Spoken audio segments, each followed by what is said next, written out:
Dans l'histoire de l'Afrique moderne, il y a un nom qui résonne avec une importance particulière. Félix Houphouët-Boigny, le père de la Côte d'Ivoire indépendante. Laissez-moi vous raconter l'histoire fascinante de cet homme remarquable. Né en 1905 dans le village de Yamoussoukro, le jeune Félix grandit dans une famille de chefs traditionnels baoulés.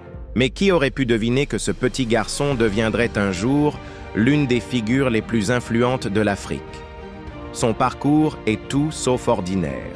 D'abord médecin auxiliaire, il devient planteur de cacao et commence à défendre les droits des agriculteurs africains. C'est là que sa vocation politique prend racine. En 1944, il crée le syndicat agricole africain, donnant une voix aux planteurs locaux face à l'administration coloniale. Mais ce n'était que le début.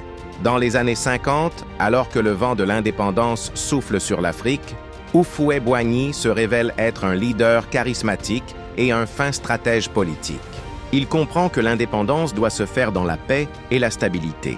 Le 7 août 1960, la Côte d'Ivoire devient indépendante et Houphouët-Boigny en devient le premier président. Ce qui suit est de spectaculaire. Pendant 3 décennies, il transforme son pays en une puissance économique régionale, si bien qu'on parle du miracle ivoirien. Sous sa présidence, Yamoussoukro, son village natal, devient la capitale politique du pays. Il y fait construire la basilique Notre-Dame de la Paix, la plus grande église du monde, symbole de sa vision grandiose pour son pays. Mais Houphouët-Boigny n'était pas sans contradiction.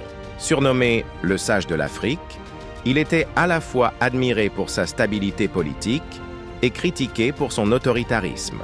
Il reste au pouvoir jusqu'à sa mort en 1993, laissant derrière lui un héritage complexe.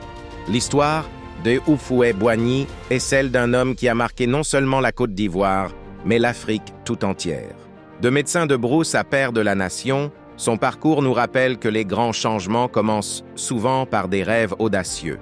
Aujourd'hui encore, plus de 25 ans après sa disparition, son influence continue de façonner la politique ivoirienne.